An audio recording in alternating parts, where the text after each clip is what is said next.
Hello everyone, LRon here with part 26 of my Dark Souls 1 NGN run. So now we're figuring out what this guy's story is. He's got the twinkling that I promised, he's got arrows and bolts. He's also got this little chest over here. And the way I went the first time was the right way to get it. I was just having bad luck with it. So then I come back around and try again, and this time I kind of muscle in a little more forcefully, and that works out. The Hawk Ring is a nice ring. It will make it so that the arrows go farther, and by extension do more damage. I mean, maybe the longbow won't always get that benefit, but the composite bow, given the fact that it does have a shorter effective range, that does mean that we get to basically use it at a farther range and not have a damage penalty. And that's certainly a good thing. But we don't need that right now because we're going to just push this guy off the edge. At the beginning of the cohort, remember those guys that I told you not to shoot until later? Well, that was the technique you would use on them. Basically, while they don't know about you yet, just hit them with one arrow and that's going to knock them off enough to push them over the edge. And even though they got wings and they totally can fly, they're too dumb to use it to save their life. So titanite chunks always nice, so we're going to need those. It's going to save us a little bit of farming. So now we're going to open this. This is a shortcut. Shortcuts are good.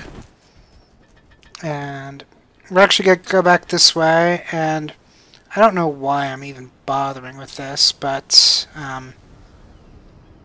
there's a great bow over here. I'm never going to use the great bow, so why am I showing you this? You're never going to use the great bow because you're not going to have the strength for it. And I kind of struggle to get out of here. I kind of failed to notice the little hole in the fence. And I knew there was a hole in the fence, I just couldn't physically see it for whatever reason. So now we gotta kill these guys. And actually, our plan is to go back to the bonfire that had the Firekeeper. So not Firelink Shrine, but the one here in Anarlando, the one with the person that is kind of just sitting there and will tell you that this is the direction to go to get the Lord Vessel.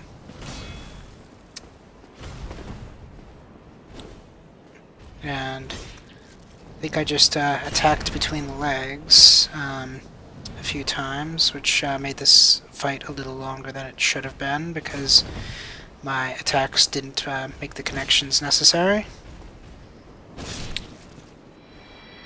Alright, so now that he's down, we're going to sprint all the way across the bridge, and then we're going to go up the elevator and then go to that bonfire. Now the reason why that bonfire is special is because it has been kindled, which means it gives you 10 Erlenmeyer instead of 5. And now, technically speaking, we could just kindle a bonfire ourselves, but for whatever reason I'm being cheap and going for that one. And then I forget that I need to also reverse my hollowing. So after shooting one arrow, I make that realization, and so I come back over here. And basically, the bridge where you fight that first gargoyle, it's kind of a hotbed for invasions. So I decide to human up at Gwendolyn's special bonfire. in hopes of bypassing any of those potential invasions. So now we are here, and we're human, and that means the aggro radius is going to be extended. So we need to watch out for that. So back when we were hollow, that guy would have never came and attacked us from that distance. But now we've got two of them on us. But we still have cheese tactics, so do not worry. We're going to just shoot this guy in the knee.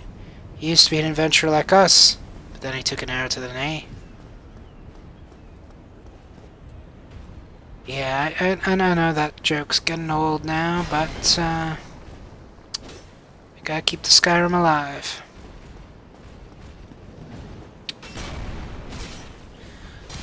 Anyways, our plan now is to make our way in through the giant side, so we don't have to do all the crazy stuff of, you know, crawling past the archers and then all that craziness. Basically, we're just kill a couple more of those. I don't want to call them gargoyles because something else are called gargoyles.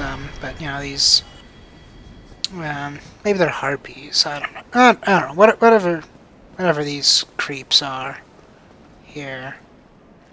And they can't fit, so we could totally cheese this guy. And I don't think I cheese this particular one, but I decided to cheese the others. Oh, no, I think I'm starting to get smart. Alright, so let's pull out that bow. We might be able to push this guy off. Nope.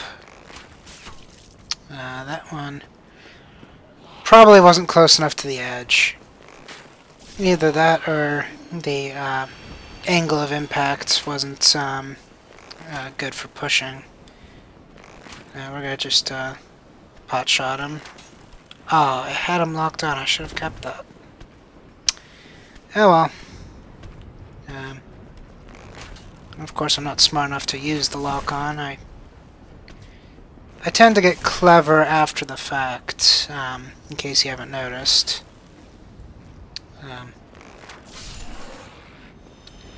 But in any case, we now have a clean shot over to the giant.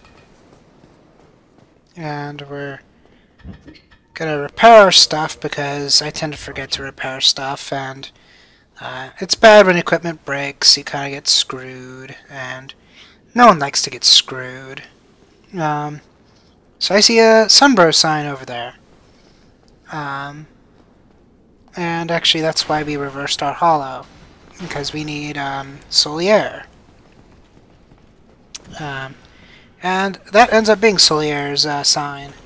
I didn't know it was that far away. I thought it was closer to the actual boss fight. So I'm actually glad that I did take this approach instead of going from the official bonfire for this area. And then these guys, I had really bad experience with them in my original playthrough, so I kind of have this ungrounded paranoia about them. So I decide, you know, cheesing them is the best way to go. I think I successfully cheesed this guy enough to make that work out. But these guys are a lot easier to deal with if you have a fog ring, because you can just snipe them from beyond their aggro radius. But we don't have that luxury. Eventually I do give up on the second guy and just swing at him. But it was kind of too little too late at that point. I spent a lot of time trying to cheese the second guy. That's going to be it for this video. I'll see you next video. Good luck, have fun.